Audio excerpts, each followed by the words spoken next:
चलो आज पढ़ते हैं अपन लोग त्रिकोणमिति। क्या पढ़ते हैं? त्रिकोणमिति। ध्यान से देखते रहना इसे। क्या पढ़ेंगे जी? त्रिकोणमिति। त्रिकोणमिति क्या पढ़ेंगे? त्रिकोणमिति। ध्यान से देखते रहना। त्रि का अर्थ होता है, यहाँ पर देखो, त्रि का अर्थ होता है तीन। क्या होता है जी? तीन। और कोण, यहाँ पे कोण का अर्थ होता है कोण। मिति का अर्थ, मिति का अर्थ होता है माप। क्या होगा? माप। यहाँ पर देखो ध्यान से। अब यहाँ पर देखो त्रिकोणमिति, जिसको इंग्लिश में हम क्या बोलते हैं? ट्रिगोनोमेट्री। क्या बोलते हैं? ट्रिगोनोमेट्री।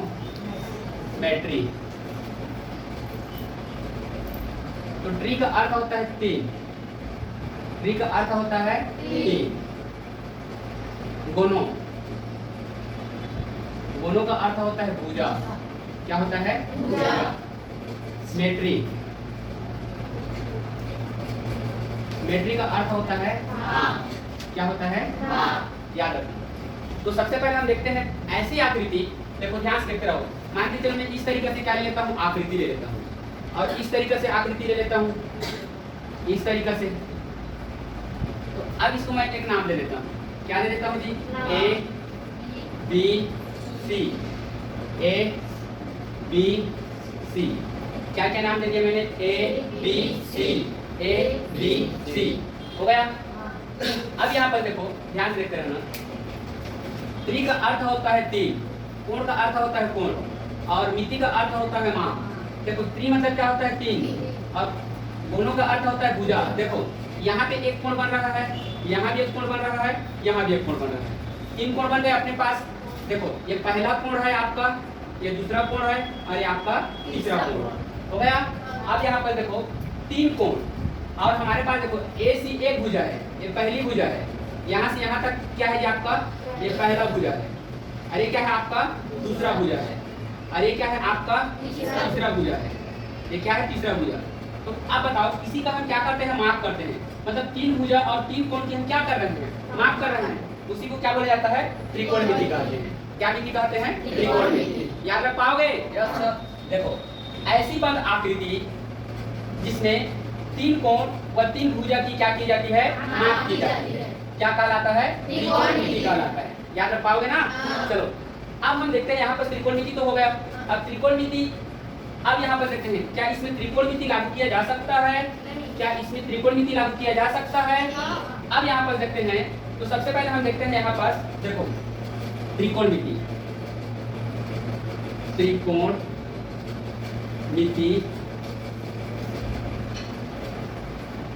हमेशा समकोण त्रिभुज पर लागू होता है। हमेशा याद रखना त्रिकोणमिति समकोण त्रिभुज पर ही लागू होता है। अब समकोण त्रिभुज क्या होता है? ध्यान से देखते रहो। अगर इस तरीके से है, यहाँ पे देखो एक आकार में रहता है, तब क्या बनता है? ये आपका समकोण। समकोण किसको बोलते हैं? 90 अंश का कोण बनता है, उसको क्या बोलते हैं? समकोण। ऐसा त्रिभुज जिसका एक कोण कितने अंश का होनी चाहिए? 90 अंश। ये ऐसा भी हो सकता है इस तरीके से ऊपर में, तो यहाँ भी तो 90 अंश बन सकता है। ये इसको इस तरीके से हम लाइन दे सकते हैं, इसको इस तरीके से दे सकते हैं। दे सकते हैं कि दे सकते हैं? अब देखो त्रिकोणमिति कहते हैं उसको। क्या बोलते हैं? त्रिकोणमिति। यहाँ पर त्रिकोणमिति में देखो इस तरीके से हम त्रिभुज। तो अब बताओ इन दोनों त्रिभुज में, इस त्रिभुज में हम त्रिकोणमिति को लागू नहीं कर सकते, क्योंकि इसमें किसी भी कोण में 90 अंश का कोण नहीं बनेगा। लेकिन यहाँ पर कितने अंश का कोण बनेगा? 90 अंश। इसलिए इस त्रिभुज में हम त्रिकोणमिति को क्या कर सकते हैं? लागू कर सकते हैं। क्या कर सकते हैं जी? लागू कर सकते हैं। हमेशा याद रखना। चलो मिटा देता हूँ इसको।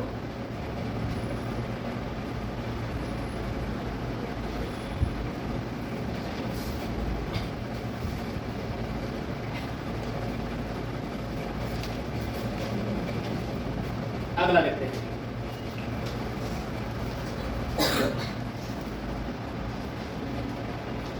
ध्यान से देखते रहना। ये आपको कौन सा है जी? 90 अंश है। कौन सा है? 90 अंश। देखो 90 अंश के बाद यहाँ पर हमारे पास क्या बनता है? एक कोण बनता है, जिसको निम्न कोण बोलते हैं। इसका हम क्या दे देते हैं? नाम दे देते हैं ए बी सी। अब देखो ये क्या है, हमारे पास कोण सी निम्न कोण है। यहाँ पर देखो कोण सी क्या है आपका, निम्न कोण। क्या है, निम्न कोण। हमेशा याद रखना निम्न कोण, जहाँ पे निम्न कोण बनता है, निम्न कोण के सामने वाले भुजा को हमेशा क्या माना जाता है, लंब मानते हैं। क्या मानते हैं जी, लंब। और जिस भुजा पे कोण बनी रहती है, जिस भुजा पे कोण बनता है, उस भुजा को क्या मानते हैं, हमेशा आधार मानते हैं। क्या मानते हैं, आधार। और जो सबसे बड़ी भुजा होती है, क्या होती है, सबसे बड़ी भुजा, तो सबसे बड़ी भुजा को क्या माना जाता है, कर्ण माना जाता है। क्या मानते हैं जी, कर्ण। इसको हम क्या बोलते हैं, कर्ण। हम जानते हैं त्रिकोणमिति में टोटल कितने अनुपात होते हैं, 6 अनुपात होते हैं। कितने अनुपात होते हैं, 6 अनुपात। त्रिकोणमिति का अनुपात यहाँ पर देखो, त्रिकोणमिति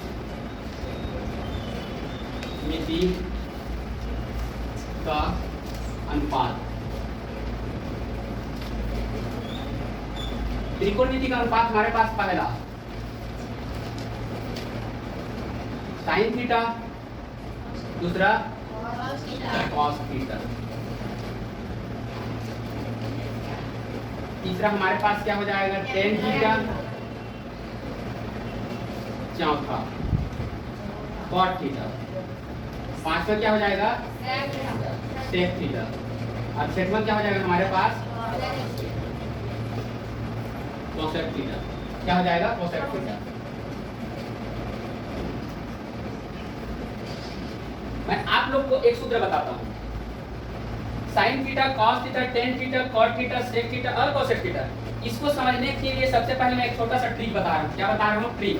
यहाँ पर देखना, क्या बता रहा हूँ जी, ट्रिक। लाल बटे क्या होता है आपका, लाल बटे क्या होता है जी, कक्का। क्या होता है, कक्का। इसको हमेशा क्या लिया जाता है, साइन थीटा, और इसको क्या लेते हैं, कॉस थीटा, और इसको क्या लेते हैं, टेन थीटा, इसको क्या लेते हैं, कॉट थीटा, इसको क्या लेते हैं, सेक थीटा, इसको क्या लेते हैं, कोसेक थीटा। अब यहाँ पर देखो, अगर हम ऊपर को लेते हैं, किसको लेते हैं जी, ऊपर को। ऊपर को लेंगे तो हम ऊपर से किधर आएंगे, नीचे। अगर नीचे को लेंगे तो नीचे से किधर जाएंगे, ऊपर। समझ में आ रहा है ना।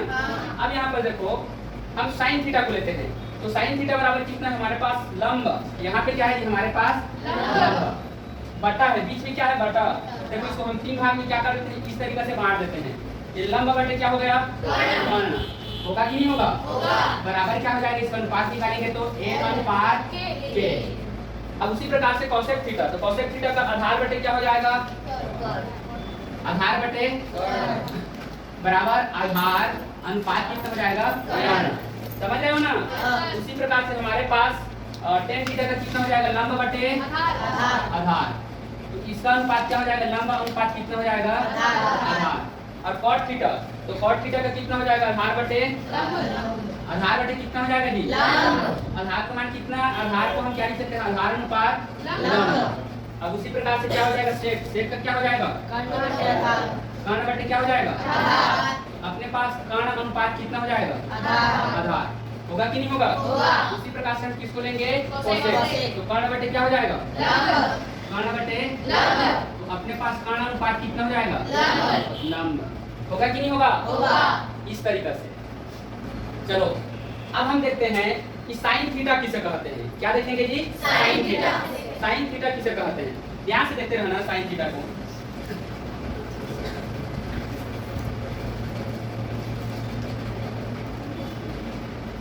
अब यहाँ पे अगर कोई पूछे तो क्वेश्चन कि साइन थीटा किसे कहते हैं, क्या, साइन थीटा। तो यहाँ पर देखते हैं साइन थीटा।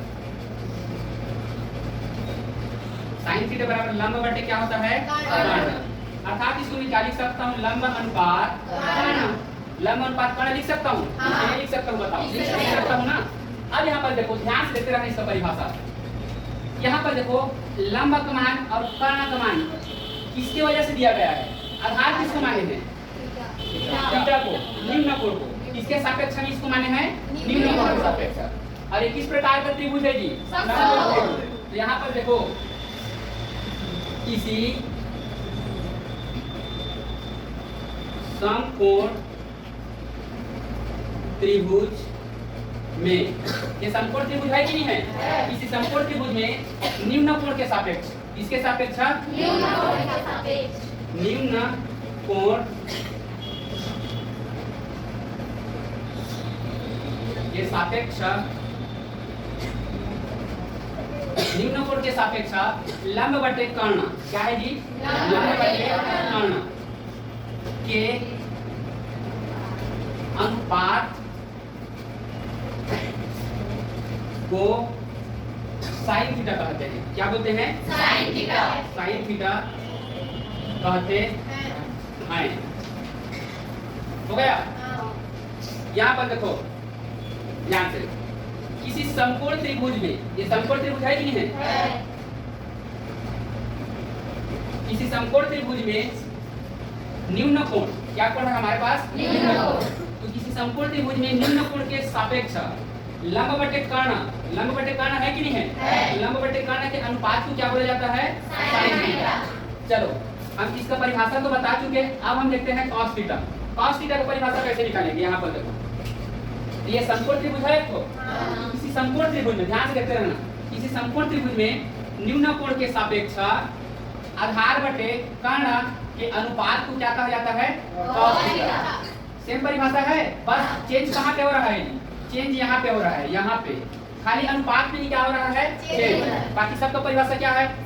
इसी प्रकार से हम tan थीटा किसे कहते हैं?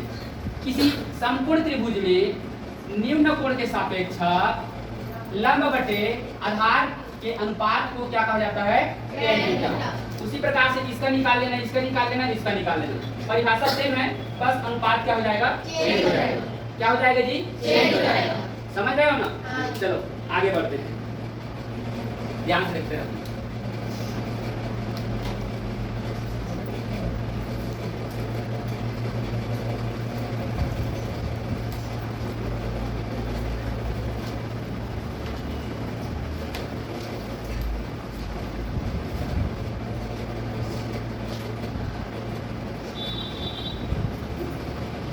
चलो इधर देखो,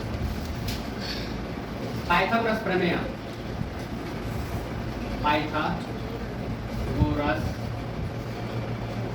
प्रमेय, पाइथागोरस प्रमेय। सबसे पहले हमें क्या बना देते हैं? एक समकोण त्रिभुज बना देते हैं। क्या बना देते हैं? समकोण त्रिभुज। एक को ए, एक को बी और एक को सी। हो गया? यहाँ पे कितने का कोण है जी? 90 का। और ये क्या हो जाएगा आपका? निम्न कोण। निम्न कोण के सामने वाले भुजा को लंब, आप अक्सर लिख दिया हूँ। और बड़ा भुजा को क्या मानते हैं? अरे आपका क्या हो जाएगा? अब यहाँ पर ध्यान से देखते रहो, हम पाइथागोरस प्रमेय को परिभाषित कैसे करते हैं? ध्यान से देखते रहना कि पाइथागोरस प्रमेय को हम किस तरीके से परिभाषित कर सकते हैं। समझ रहे हो? तो सबसे पहले हम पाइथागोरस प्रमेय देखो, पाइथागोरस प्रमेय बराबर सूत्र क्या होता है? यहाँ पर देखो, कर्ण स्क्वायर इक्वल टू कितना होता है? लंब स्क्वायर प्लस कितना होता है? आधार का स्क्वायर। समझ में? आप अक्सर लिख दिया हूँ, कर्ण स्क्वायर इक्वल टू लंब स्क्वायर प्लस आधार का स्क्वायर। इस तरीके से मैं क्या कर सकता हूँ जी? लिख सकता हूँ। अब यहाँ पर देखो, पाइथागोरस प्रमेय किसे कहते हैं? ध्यान से देखते रहना, क्या देखेंगे? पाइथागोरस प्रमेय। तो एक समकोण त्रिभुज है कि नहीं है? किसी समकोण त्रिभुज में कर्ण का वर्ग है कि नहीं है? यहाँ पर देखो, किसी समकोण त्रिभुज में कर्ण का वर्ग, देखो किसी समकोण त्रिभुज में कर्ण का वर्ग है कि नहीं है? अन्य दो शेष भुजा, ये अलग भुजा है और ये अलग भुजा है, ये एक भुजा है कि नहीं है? और ये भी एक भुजा है, तो अन्य दो शेष भुजा है कि नहीं है? किसी समकोण त्रिभुज में कर्ण का वर्ग अन्य दो शेष भुजा, अन्य दो शेष भुजा के वर्ग के, चलो वर्ग है कि नहीं है? दोनों में वर्ग है। देखो ध्यान से कराओ, किसी समकोण त्रिभुज में, समकोण त्रिभुज है, कर्ण का वर्ग है कि नहीं है? अन्य दो शेष भुजा, अन्य दो शेष भुजा है कि नहीं है? एक भुजा लंबा है और एक भुजा आधार है। अन्य दो शेष भुजा के वर्ग, वर्ग है कि नहीं है, और वर्ग प्लस को योग बोलते हैं कि नहीं बोलते हैं, अन्य दो शेष भुजा के वर्ग के योग, क्या जी, योग के बराबर है कि नहीं है, बराबर होता है। क्या होता है, बराबर होता है। उसे क्या बोलते हैं, पाइथागोरस प्रमेय कहते हैं। क्या बोलते हैं जी, पाइथागोरस प्रमेय। किसी समकोण त्रिभुज में कर्ण का वर्ग अन्य दो शेष भुजाओं के वर्ग के योग के बराबर होता है, उसे क्या बोला जाता है, पाइथागोरस प्रमेय कहते हैं। समझ में आ गया ना। चलो अब हम देखते हैं पाइथागोरस प्रमेय की सहायता से ज्यामिति विधि से हम sin square theta plus cos square theta को सीधा हम कैसे करेंगे। ध्यान से देखते रहना, एकदम सो इजी है, समझ में आ रहा है ना। चलो देखते हैं।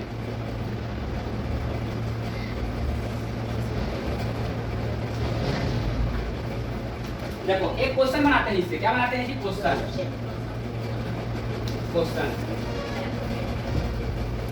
sin square theta plus cos square theta is equal to 1 को ज्यामिति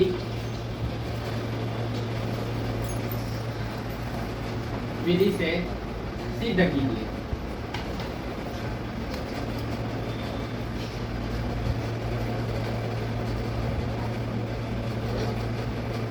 देखो हमें क्या को सिद्ध करना है, sin square theta plus cos square theta is equal to 1 को ज्यामिति विधि से सिद्ध करना है। ध्यान से देखते रहना। सर्वप्रथम मैं क्या ले लेता हूँ जी, समकोण त्रिभुज ले लेता हूँ। क्या त्रिभुज ले लेता हूँ, समकोण त्रिभुज। चलो अब यहाँ पर देखो, एक को मैं क्या मान लेता हूँ, ए, एक को बी और एक को सी। अब यहाँ पर देखो ये समकोण त्रिभुज है, जस्ट सामने वाले भुजा को क्या मानते हैं, लंब, और बड़ी भुजा को कर्ण, और जिस भुजा पे कोण बना रहता है उस भुजा को क्या मानते हैं, आधार। हो गया। तो यहाँ पर सर्वप्रथम क्या लिखोगे, ध्यान देते रहना, त्रिभुज ए बी सी, त्रिभुज ए बी सी है कि नहीं है, यहाँ पर लिखना पड़ेगा, हम जानते हैं कि त्रिभुज ए बी सी में, देखो त्रिभुज ए बी सी में कोण बी बराबर 90 अंश हो तो 90 अंश है कि नहीं है, बताओ, है ना कि नहीं है। तो त्रिभुज एबीसी में कोण बी बराबर कितने अंश है जी, 90 अंश है। कितने अंश है, 90 अंश। अब यहाँ पर देखो हमारे पास क्या है, साइन थीटा है, तो यहाँ पर हम लिख लेते हैं साइन थीटा। सर्वप्रथम हम यहाँ पर लिख लेना लाल बटे कका। अगर आपको याद नहीं रहेगा तो लाल बटे क्या होता है, कका। क्या होता है जी, कका। तो साइन थीटा बराबर आप जानते हो लंब बटे क्या होता है, कर्ण। लंब बटे क्या होता है जी, कर्ण। ध्यान से देखते रहो। इधर देखो यहाँ पास लंब क्या है हमारे पास, देखो ए बी क्या है जी, लंब। तो मैं यहाँ पे क्या लिख सकता हूँ, ए बी बटा कर्ण क्या है हमारे पास, ए सी। तो यहाँ पे मैं क्या लिख सकता हूँ, ए सी। तो यहाँ पर क्या लिखा जा सकता है, sine theta is equal to, यहाँ पे क्या लिख सकते हैं अपन लोग, ए बी बटे क्या लिख सकते हैं, ए सी। लिख सकते हैं कि लिख सकते हैं। उसी प्रकार से हम cos थीटा देखते हैं। क्या देखते हैं, cos थीटा। तो यहाँ पर cos थीटा देखो, अब cos थीटा बराबर हमारे पास सूत्र क्या होता है, आधार बटे कर्ण। क्या होता है, आधार बटे कर्ण। तो यहाँ पर क्या लिख सकता हूँ मैं, आधार बटे क्या लिख सकता हूँ जी, कर्ण बराबर आधार क्या है अपने पास, BC। क्या है हमारे पास, BC। यहाँ पे मैं क्या लिख सकता हूँ मैं, BC बटा कर्ण का मान क्या है जी, AC। यहाँ पे मैं क्या लिख सकता हूँ, AC। तो यहाँ पर देखो cos theta is equal to मेरे पास क्या हो जाएगा, BC बटे AC।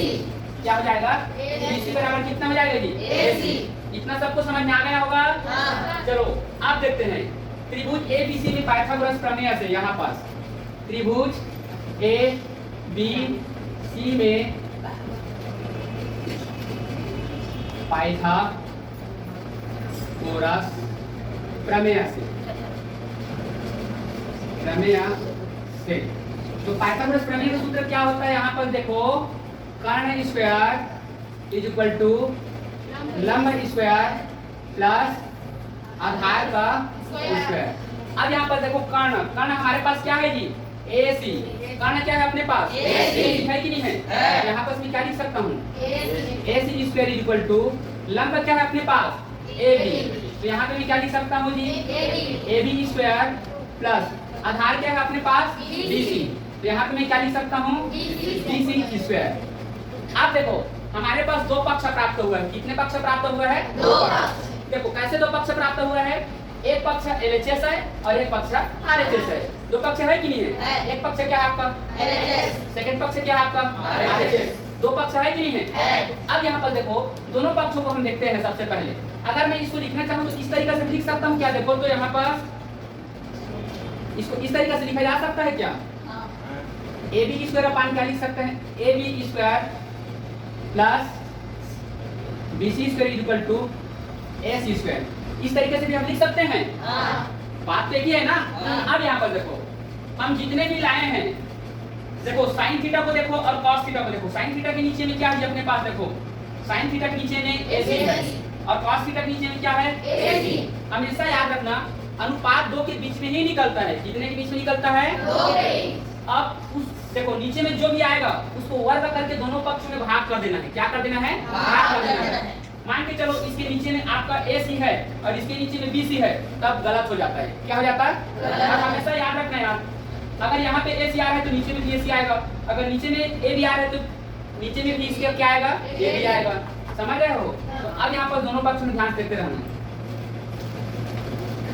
दोनों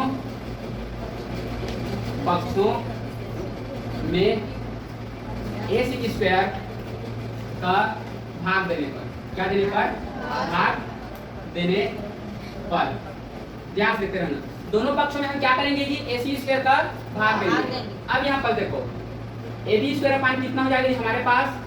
AC स्क्वायर। देखो AB स्क्वायर AC का भाग दे रहे हैं कि नहीं दे रहे हैं? नहीं दे रहे हैं। बीच में क्या है अपने पास? प्लस यहाँ पे कितना अपने पास? BC स्क्वायर अपान कितना हो जाएगा? AC square is equal to, यहाँ पे मैं क्या लिख सकता हूँ? AC स्क्वायर अपान क्या लिख सकता हूँ? AC square. दोनों पक्ष में किसका भाग दे रहा है? पहले देखो AC स्क्वायर। अब यहाँ पर देखो इसको मैं लिखना चाहूँ तो इस तरीके से लिख सकता हूँ क्या? AB बटे AC पूरे का क्या लिख सकते हैं जी? होल स्क्वायर प्लस इसको मैं क्या लिख सकता हूँ? BC बटे क्या लिख सकता हूँ? AC और पूरे का क्या लिख सकता हूँ? अब ये तो कट जाएगा, समान है तो कटेगा कि नहीं कटेगा? तो नीचे में कितना जाएगा? एक आएगा कि नहीं आएगा? अब यहाँ पर देखो एकदम इजी है। यहाँ पर देखो ध्यान से AB बटे AC बराबर कितना है? ध्यान से देखते रहो। AB देखो AB बटे AC बराबर कितना है? साइन थीटा है। तो मैं इतने की जगह में क्या लिख सकता हूँ? साइन थीटा लिख सकता हूँ। क्यों? क्योंकि AB बटे AC बराबर कितना है? देखो AB बटे AC बराबर कितना है? इसके जगह क्या लिख सकता हूँ? यहाँ पर साइन थीटा और पूरे का क्या हो जाएगा जी? प्लस यहाँ पर देखो BC बटे AC बराबर कितना है? यहाँ पर देखो BC बटे AC बराबर अपने पास cos थीटा है। क्या थीटा है? cos theta. यहाँ पर मैं क्या लिख सकता हूँ? cos थीटा पूरे का क्या हो जाएगा? इज इक्वल टू कितना हो जाएगा? अब देखो साइन थीटा, साइन को स्क्वायर के साथ गुणा करेंगे तो क्या प्राप्त हो जाएगा? साइन स्क्वायर हो जाएगा। अब थीटा को स्क्वायर के साथ कभी गुणा नहीं होता है। कोण कभी गुणा होता है क्या? नहीं। तो यहाँ पर साइन स्क्वायर क्या हो जाएगा? थीटा प्लस cos को स्क्वायर के साथ गुणा करेंगे तो कितना प्राप्त हो जाएगा? cos स्क्वायर क्या हो जाएगा? इज इक्वल टू कितना हो जाएगा? 1। देखो सिद्ध हुआ अपने पास कि नहीं हुआ है? बताओ। इतना हमें क्या करना था? सिद्ध करना।